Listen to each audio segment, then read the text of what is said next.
16 years after the death of Emperor Marcus Aurelius, Rome is run by corrupt twin emperors Geta and Caracalla. Aurelius' dream of a perfect Rome has fallen because the twins' aggression is spreading through the empire and slowly bringing it down, so the fall of the great city is inevitable. Hanno and his wife Arishat lead a tranquil life in the kingdom of Numidia in North Africa. However, sirens signaling the Roman army's invasion break up the tranquility. Hanno and Arishat put on their armor and join the other people to listen to their leader Jugurtha create a defense strategy after they notice the smoke emanating from the city. Hanno and Arishat exchange rings and swear to watch out for one another before heading out to combat. At the wall, the pair joins the team, and Hanno delivers a motivational speech. The Numidians use their bows and catapults to commence fire as soon as the Roman ships under General Acacius arrive at the coast.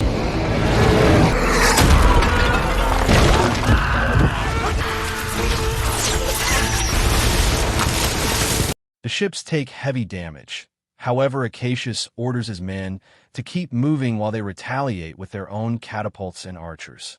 Fire spreads on both sides, and several men die in just a few minutes. Once the ships reach the fortress, the Roman army lowers some platforms and invades. Acacius continues to lead as he brings down soldier after soldier with his sword and no mercy. Hanno does the same on his side, killing Romans at impressive speed. As the Romans storm into the fortress with the strength of their shields as protection, Arishat shoots her arrows from above, offering cover for the sword fighters. When Acacius sees her, he orders his own archers to fire back, and Arishat is shot dead.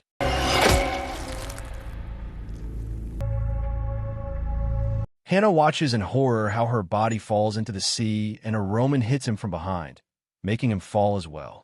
While unconscious, Hanno watches the mythical ferryman take Arishat into the afterlife. He tries running after her as he desperately screams her name, but at that moment his body resurfaces and he wakes up.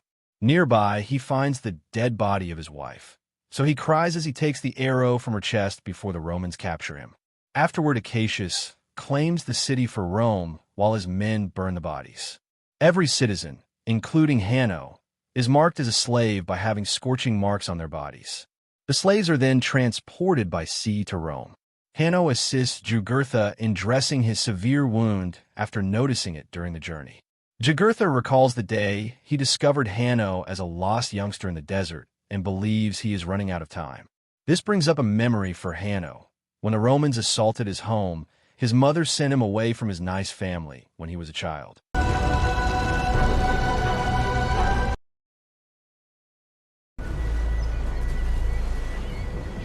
The ships eventually reach the port of Rome, Ostia. The twin emperors bestow laurels upon Acacius, who is hailed as a hero. He asks for a break from war to spend time with his wife, but the twins announce that they'll be invading Persia and India next. The slaves are taken to Antium on the outskirts of Rome, where Macrinus oversees the gladiator training. Jugurtha, Hanno, and a few other slaves are released in a practice arena, where they must fight a bunch of feral baboons. Hidden soldiers shoot darts at the baboons to make them more violent, and soon these beasts are jumping on the slaves to kill them with their teeth. Jugurtha refuses to fight and drops to his knees as he waits for the end. Hanno wants to save him from the creatures, but it's too late and Jugurtha dies. When the baboon comes after Hanno, he stops it by putting his chains in its mouth and biting its leg. Then he chokes the baboon to death with his chains, which impresses Macrinus to the point he decides he'll by Hanno. Afterward, Hanno and his friends are sent to the barracks with the rest of Macrinus' slaves, who mock Hanno by making baboon noises. Once the slaves are fed, they're taken to Macrinus so he can judge the new recruits. Hanno refuses to speak, so Macrinus orders gladiator trainer Vigo to fight him. At first, it looks like Hanno has a disadvantage.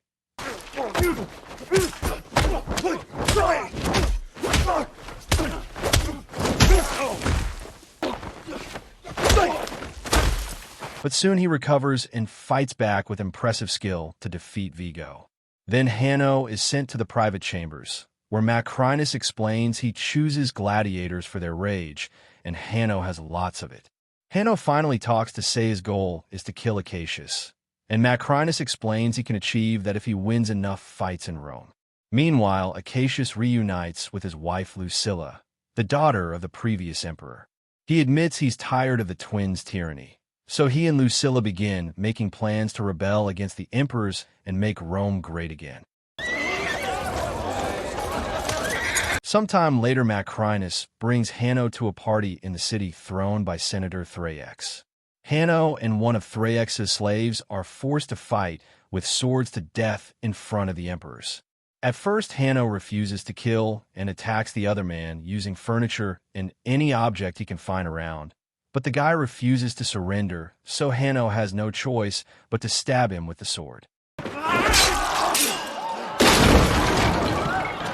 Geta is very impressed and asks Hanno where he's from, but Hanno answers with a quote about hell from Virgil's The Aeneid. Fortunately, the emperors think the poetry is funny and eagerly await Hanno's arrival to the stadium. Following the celebration, Macrinus chastises Hanno for being impolite in front of the emperors and inquires as to where he got the phrases. Macrinus doesn't believe Hanno when he claims that his city had a Roman prisoner and that he learned a few things from him. When Hanno finds out that gladiators can save money to purchase their freedom, he is shocked to be paid 2 pennies for the fight. Lucilla and Acacius meet with some senators that evening in a secret room to discuss their strategies for rescuing Rome. The senators agree to back him, and Acacius explains that the Roman army is devoted to him.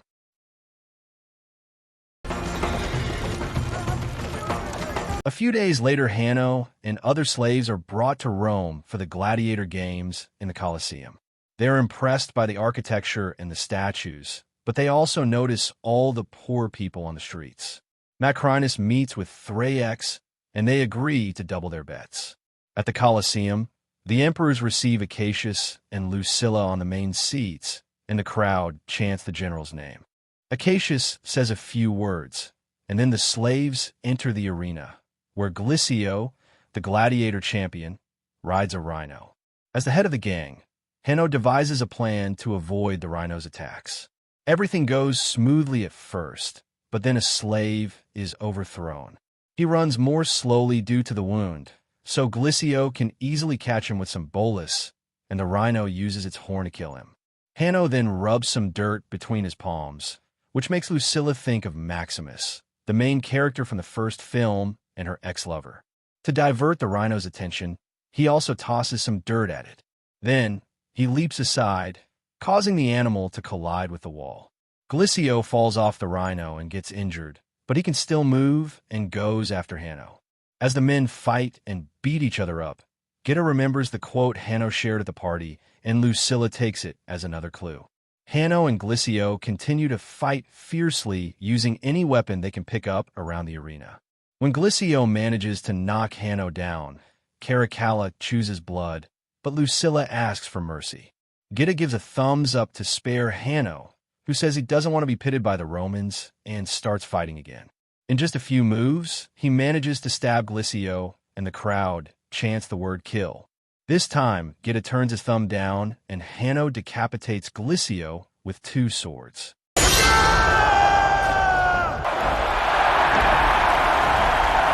Now the crowd, and even the other slaves, chant Hanno's name. In the gladiators' quarters, Dr. Ravi takes care of Hanno's wounds. After the fight, Lucilla goes to her private quarters and puts together the clues she's seen today. The quote and the running dirt confirm Hanno is Lucius, the son she had with Maximus. When Lucius was a kid, he was the only legit heir to the throne, so Lucilla sent him away to save him from the people who wanted to kill him for power. Lucilla cries as she realizes her beloved son is back and invites Macrinus to share a meal. She tries to act casual as she asks about his slaves, but Macrinus can tell she's hiding something. Later, Macrinus asks around and learns that Lucilla used to have a son who disappeared. Rumors said Lucilla's late husband wasn't the boy's father because he preferred the company of men. This information helps Macrinus start putting two and two together. In the evening, Lucilla escapes through a hidden tunnel and meets with a senator friend, who sneaks her into the gladiator's cells. Hanno reveals he does remember her and his real name, but he says Lucius is dead and he's only Hanno now. Lucilla tries to explain herself, however Hanno angrily yells at her and kicks her out. When Lucilla returns home, she tells Acacius that her son is alive and begs for his help, which is overheard by a maid. The next morning Hanno is training with the other slaves, but Vigo is still bitter and sends the group away to make Hanno handle the rowing mechanism alone. At the end of the day, Hanno's hands are raw, so Ravi takes care of them while sharing his story. Ravi is a free man and could have already returned his homeland, but he met a woman, so they started new life here in Rome. The next gladiator fight will be on ships. The arena is filled with water, and a few sharks are swimming in it. The opponents open fire with flaming arrows, and whenever a man is hit, his body falls into the water and becomes shark food. Hanno tells his team to keep rowing, and when they're close enough to the other ship, they destroy their oars. Arrows keep flying and kill a few more men, but this never stops Hanno's men from rowing. Since their enemy can't move without oars, Hanno's ship moves forward and rams right into the other ship, breaking it down in the middle.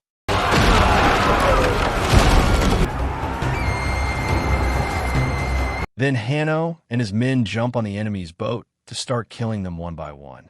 More bodies fall into the water as the broken ship is pushed against the wall, putting Hanno near the main seats. He grabs a crossbow and shoots at Acacius, but a fighter pushes him at the last second and he misses. The arrow lands between the twins, who think this was a personal attack. After the fight, the slaves chant Hanno's name again. Vigo comes to scold Hanno for his crossbow trick, but Hanno says Vigo should be glad the arrow wasn't for him. Meanwhile, Lucilla's maid shares all the secrets with Thraex. Later, Macrinus comes to Thraex's home to pick up all the money from their bets, pointing out this is his house now.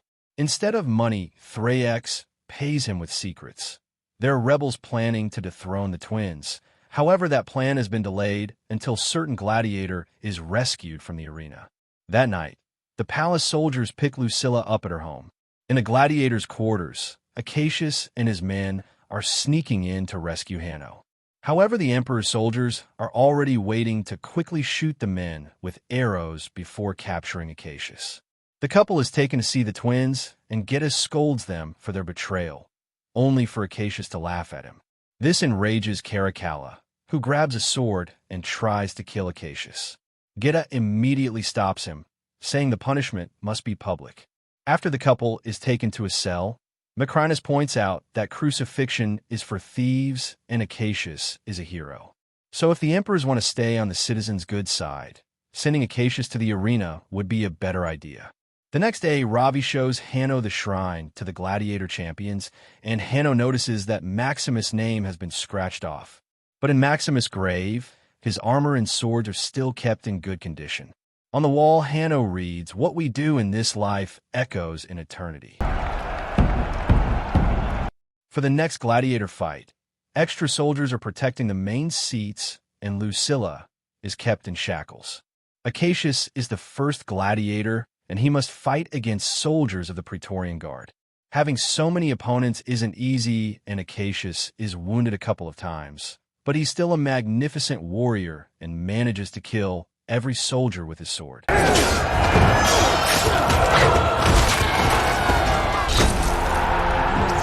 Next, Hanno is sent out and starts fighting Acacius, so the crowd doesn't know who to cheer for. Both men are excellent fighters, and the battle goes on for a while without signs of ending soon. Eventually, Acacius gets tired, so he tells Hanno he knows his real identity and drops his swords before raising his hand as a sign of surrender. Geta immediately puts his thumb down, but before Hanno can raise his sword, Acacius explains he truly loves Lucilla and he would have died for Maximus. This makes Hanno drop his sword too, and the emperors get angry. So they order the archers to proceed with the execution. The arrows immediately kill Acacius, and Hanno asks the crowd if this is how Rome treats its heroes, because then the citizens should expect to be treated worse. Then the crowd begins booing the emperors, and the guards keep the people back while their leaders leave the coliseum. In the evening, Macrinus visits Hanno to ask him why he let Acacius live. Hanno explains building a better Rome is possible, but Macrinus thinks that's an impossible dream and reminds Hanno he's just a tool. On the streets, the citizens are rioting and starting fires all over the place as they ask for the twins' heads. The soldiers try to stop them, but the crowd fights them and overwhelms them with their numbers. In the royal chambers, Geta and Caracalla begin arguing over what to do, and Caracalla blames everything on Geta, who responds by throwing water at his brother's face. Caracalla storms out of the room, and Macrinus follows him to manipulate him.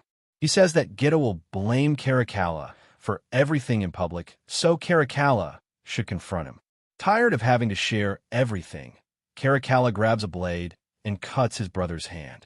Geta stops him from going further and reminds Caracalla that he loves him, causing him to hesitate. Suddenly, Macrinus appears behind Caracalla and guides his hand to slash Geta's neck a few times before stabbing him. In the morning, Lucilla visits Hanno and gives him Maximus' ring. In return, Hanno shares his condolences before they reconcile with a hug. Meanwhile, Caracalla takes over the throne and announces his monkey will be his first consul, while Macrinus will be his second. Macrinus presents Geta's head to the senators and explains he needs more power to protect their government. So they vote to make him leader of the Praetorian Guard. Rome must fall. Afterward, Macrinus visits Lucilla to tell her that he used to be a slave for her father, and now he plans to end the imperial bloodline by becoming emperor himself. At the same time, Hanno gives the ring to Ravi, asking him to take it to Acacius' army in Ostia. Before leaving, Ravi gives Hanno the cell keys. The next day, Ravi has to avoid a few guards to reach the general, who immediately agrees to help when hears the ring was sent by Lucius, the Prince of Rome. At the Coliseum, Vigo announces this will be Hanno's last fight and shows him the wooden sword of freedom, which he can win if he defends his mother. Suddenly, Hanno opens the cell door and knocks Vigo down before slowly killing him with the wooden sword. The other slaves also come out of their cells and quickly kill all the guards who try to stop them. While the slaves open the way, Hanno goes to his father's grave to take his sword and armor. He still has the arrow that killed Arishat and tells it to wait for him. Afterward, Hanno gives an inspiring speech to the slaves, who all agree to fight for their freedom.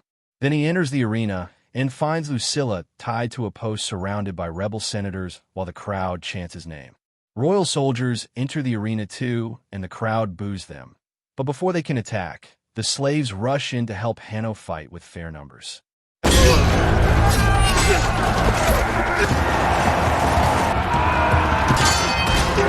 As a fierce battle ensues, Caracalla gets excited, but Macrinus is frustrated and tells a commander to call the cavalry. However, this can't be done because the cavalry is protecting the city since Acacius' old army is coming from Ostia to invade. They still manage to spare a few soldiers, who soon enter the arena and start killing both slaves and senators without mercy. The crowd freaks out, and a guard shoots an arrow, killing a spectator. This is the last straw, and now the crowd begins to riot, pushing the soldiers off the walls but also losing more civilians in the process. While everyone is distracted, Macrinus uses the chance to kill Caracalla by inserting a bodkin into his ear. In the arena, enough soldiers have been killed to create an opening, and Hanno tries to rescue his mother. At that moment, Macrinus shoots an arrow that pierces Lucilla's heart. So she gives Hanno her last words of encouragement before dying. Afterward, Macrinus leaves on a horse to join the army at the gates, so Hanno steals a horse to follow him.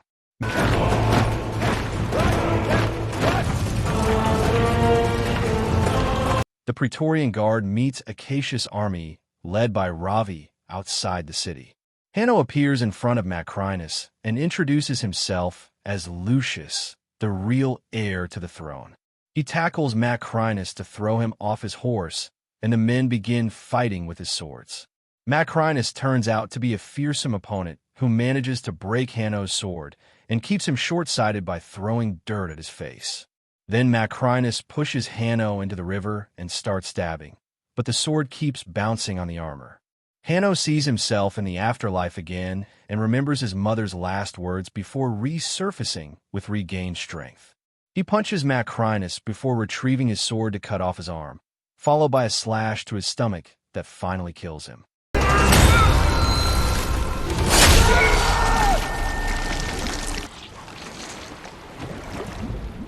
After the body floats away, Hanno reminds the armies of his grandfather's dream of the perfect Rome. All the soldiers chant to show their support and agree not to fight anymore. That night, Lucius goes to the arena and takes some of Lucilla's blood before picking up some dirt in his father's name.